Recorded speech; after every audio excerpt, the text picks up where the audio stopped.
Hi friends, today I would like to give a brief idea about alcoholism or the problem with drinking or binge drinking or the various effects or the bad effects related to alcohol intake.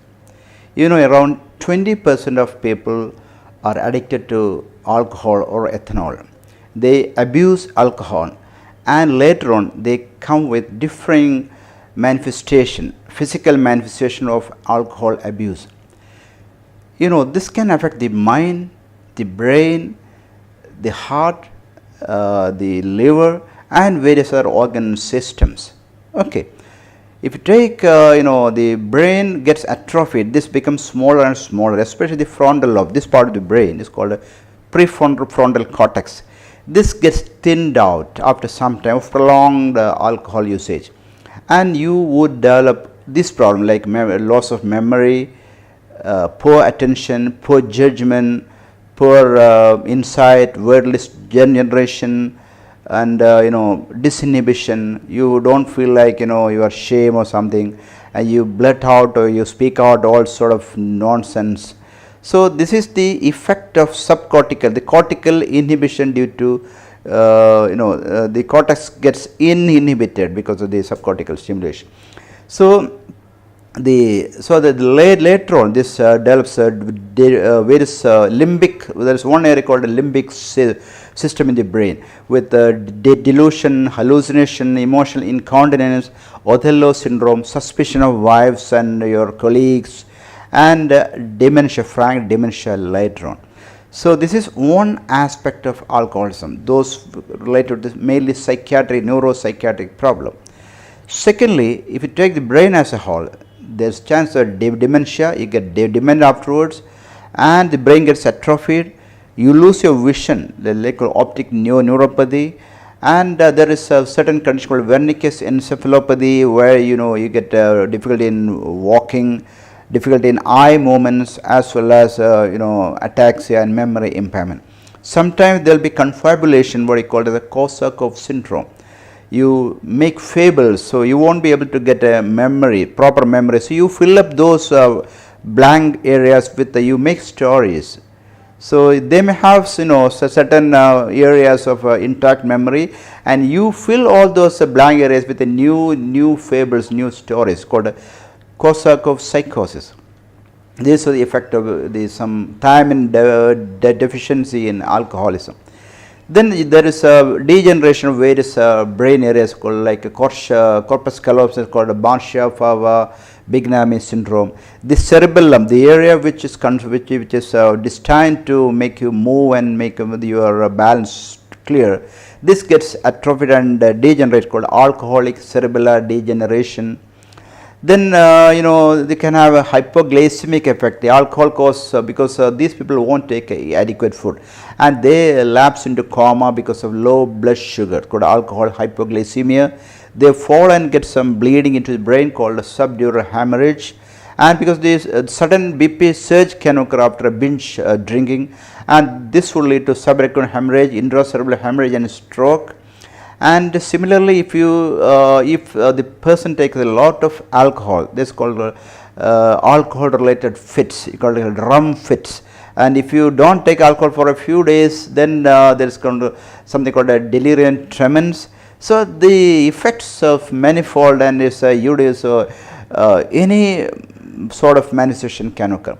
If you come down to the spinal cord, they can have a spinal cord degeneration, they can have a neuropathy, alcoholic neuropathy, painful neuropathy, alcoholic myopathy, and this may be indirectly affected by the effect on the liver. Alcohol can lead to acute hepatitis, chronic liver disease, cirrhosis, and hepatoma. So that means the effect of the alcohol on the liver indirectly affects the brain. It's called alcohol related cerebellar brain damage or hepatocerebral degeneration, okay, or portosystemic encephalopathy, or with the various effects of shunting, because the liver won't function normally. So all the toxic material can bypass the liver because liver is your a purifier area. This gets damaged. So all the abnormality or the toxins in the blood can directly go to the brain and cause encephalopathy or alteration in sensorium, tremor. Patient will be behaving abnormally, and they'll have a delusion, hallucination, neuropsychiatric manifestation, and confusion, coma. So you would ask me, so isn't there any use for alcohol? Yes, there are uses.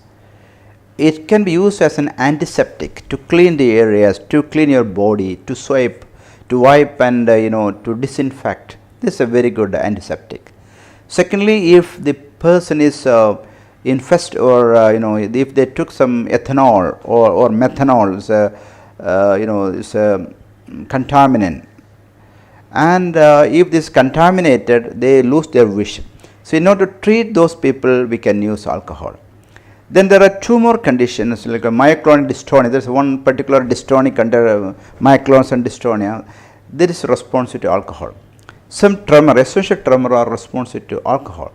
And alcohol in low doses is good for the heart. But the problem, there is like a J shape. The initial part, there is a good effect. But after some time, this goes up tremendously upwards, all the way up to, and this would cause damage to the brain, the heart, the liver, the kidney, peripheral nerves, muscle, anything can be affected. That's a J-shaped curve, because alcohol is a drug.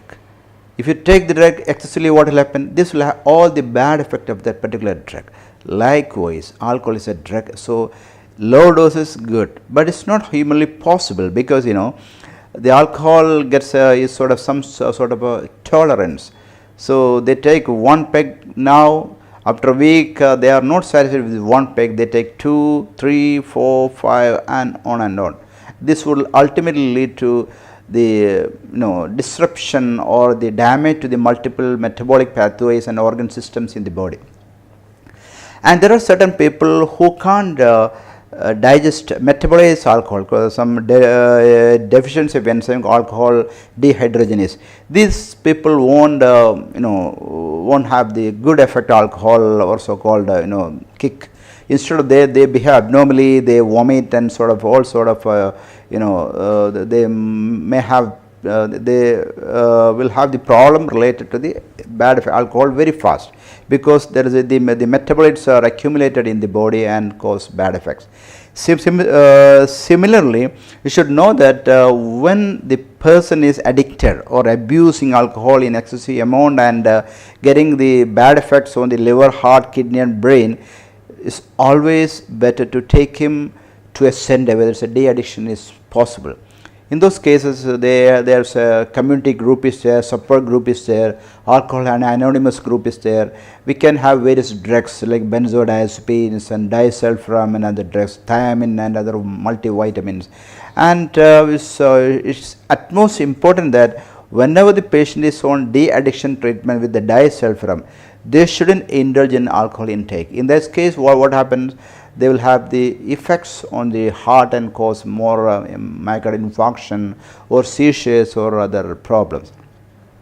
So let me conclude here by telling you that alcohol is a drug which has got a more devastating bad effects than the good effects. So the bad effects outweighs the good effects, so much so that it's better to abstain or avoid taking alcohol.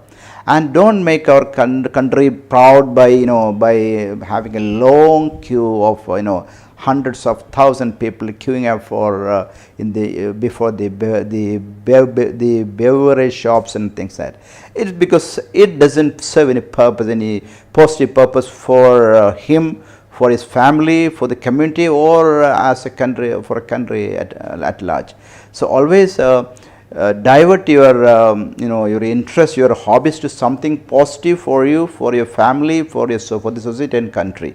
So good hard work and exercise and good diet and seek more some other employment and make interest in research in other activities, and to make yourself improve, your family improve, your children improve, rather than indulging in a wise game like alcoholism. So thank you very much. Bye.